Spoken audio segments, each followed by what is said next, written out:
It was so good. I really enjoyed it. Highly recommend this one.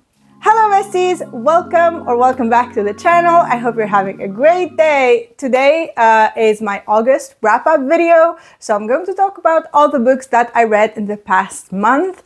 And the first book that I read was the sequel to The Witch Collector. It's called City of Ruin, and I really enjoyed this one. We got to discover other parts of the world. We also got a lot more history, and we got the history of Alexis as the Witch Collector, how he became the Witch Collector, also history about how the feud between the gods had started, and also we got a bit of backstory about the Prince of the East. That character intrigued me from the first book, and I really liked his backstory. I found it very interesting. We are still missing some parts, but I really enjoyed it overall. I also really appreciated that we got other POVs other than Alexis and Reina, and I very much enjoyed that the side characters of the story play a big role. They are not there to only fill the plot, if you know what I mean. We care about them, we got attached to them. We have a lot of banter, found family, and spice. We have a lot of connections that are being unraveled in this book, and I really liked how they intertwined with the plot seamlessly. Overall, I really enjoyed this book, and I will 100% continue on with the series. And the next book that I read was Riley, Thorn and the Blast from the Past. This is, I believe, the third book in the Riley Thorn series, and as usual, I enjoyed it. I loved it so much. It's so fun and silly and playful with our quirky characters. And I swear every time I pick up one of these books in the series, it gives me so much, like a big serotonin boost that it leaves me smiling. I love them so much. And as usual, I laughed so hard. I was entertained the whole time.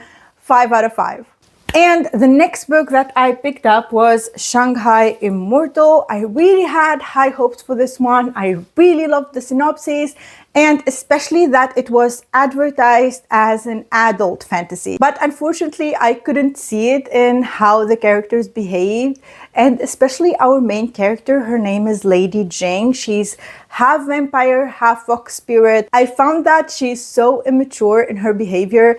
It's not like even in upper YA. She behaves and speaks like an 8-year-old. Extremely childish behavior, like language and dialogue, and she's so whiny and unrelatable, and I couldn't believe that she is a 100-year-old. The romance also felt bland for me.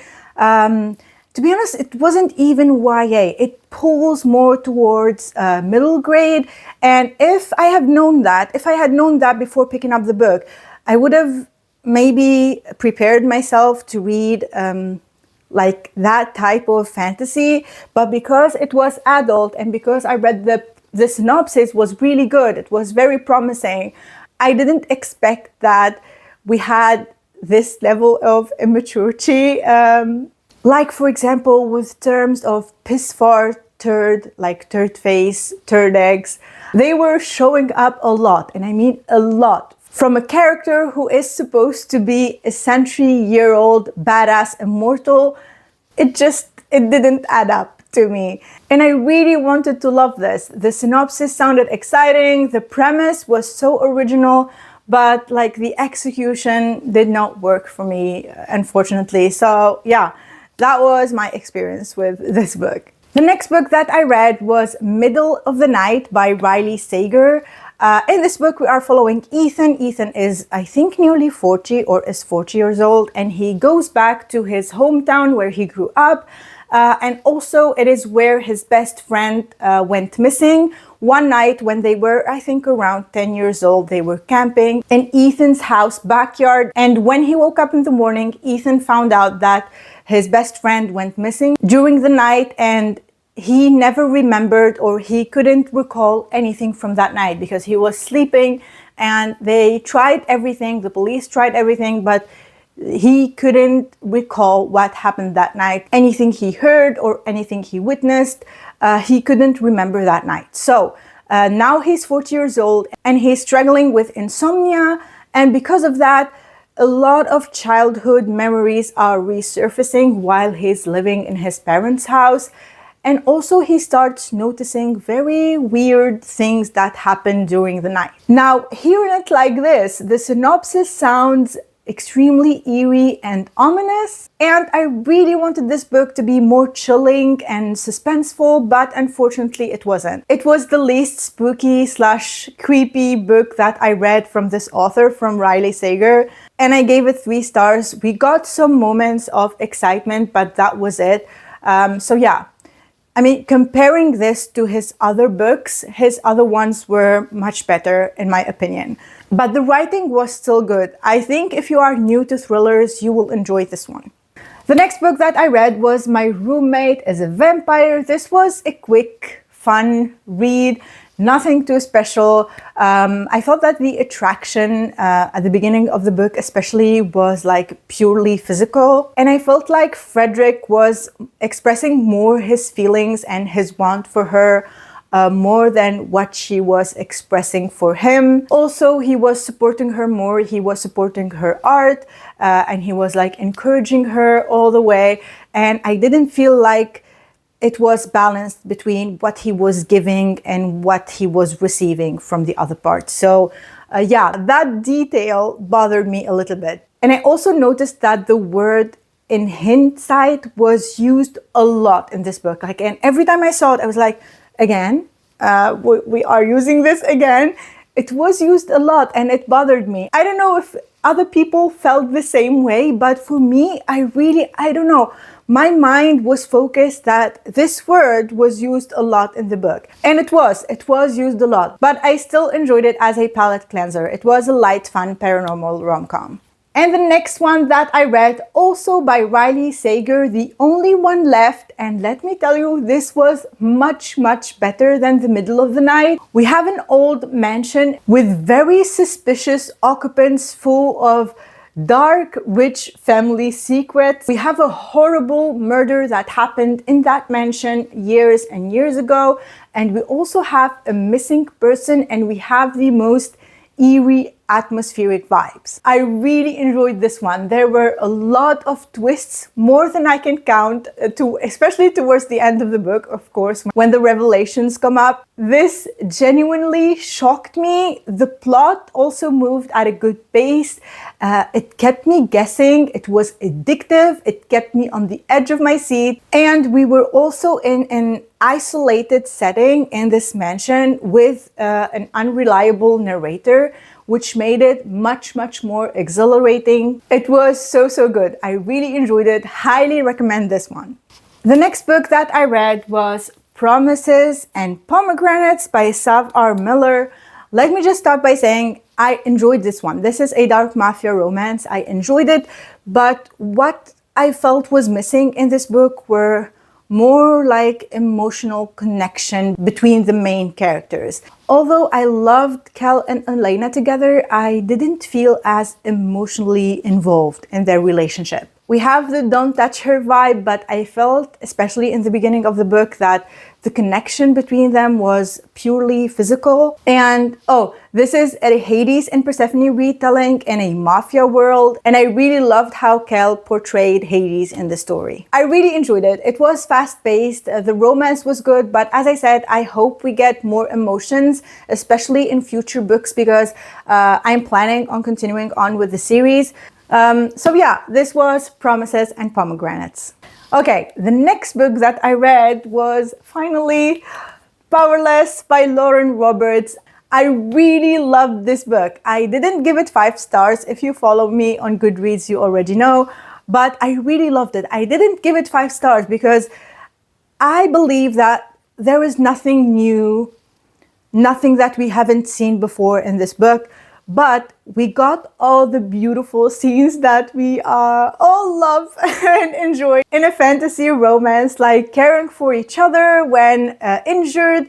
We have a ball dance, we have a deadly competition, we have jealousy, we have trying to keep a secret identity. So it was very tropey, and I loved it for that. I devoured it because it gave me what I was looking for, and that's why I loved it so, so much. And I also loved loved the main characters in this book. Peyton was sassy and cunning. She was so strong. I loved Kai. Kai, he has a way with words that will make you blush and melt. I loved his character so much too. And the pair together are just perfect. The slow burn was super well done, and the heated chemistry, the banter with a lot of humor and the tension were incredible. Definitely reading the rest of the books. So happy to have read this one this year. The next book that I read was Vera Wong's Unsolicited Advice for Murderers. I really enjoyed it. The cast of characters in this book is what made the book for me.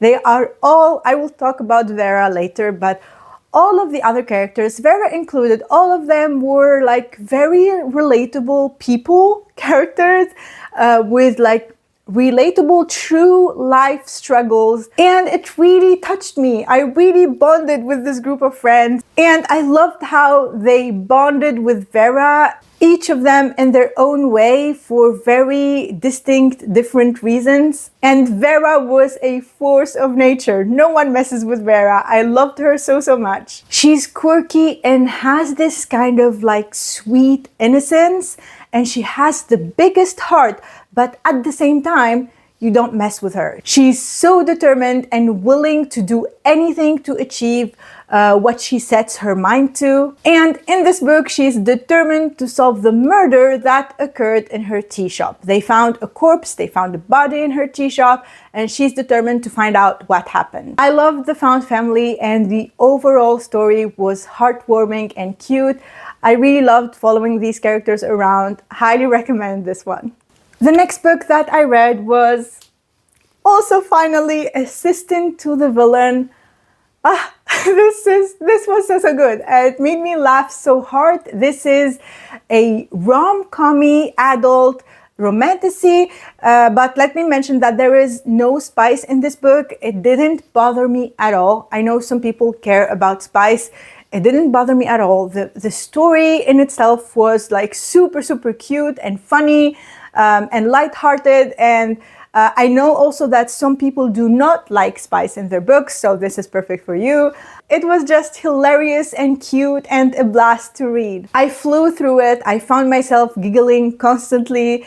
It was a fun romance with not a lot of romantic moments because it was a slow burn, but we had a broody villain and a quirky, funny assistant. The only thing I wish we got the backstory of the villain, Tristan, sooner, so we could like bond with him, we could understand his motivations better. But as I said, it was a fun time. I laughed a lot. I adored the dynamic between Tristan and Evie.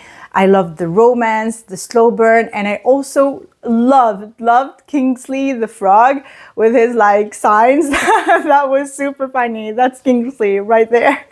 I thought it was super funny, and I will definitely continue reading this series.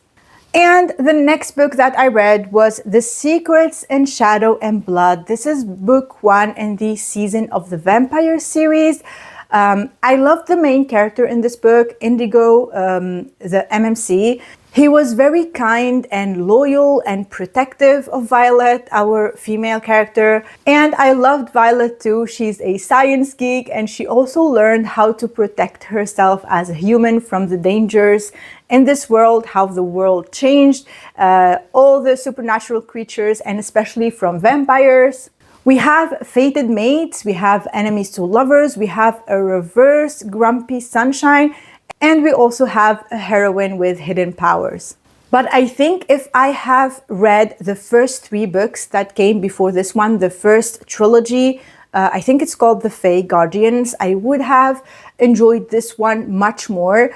I mean, I still understood the plot and what was going on in this world, but a lot of characters, hierarchy, like organizations, factions, a lot of names came at the same time, and it felt a bit overwhelming to me, especially that I knew that these characters already appeared before, because we got a very small introductions, and our main characters already knew them and they already have an established relationship with them.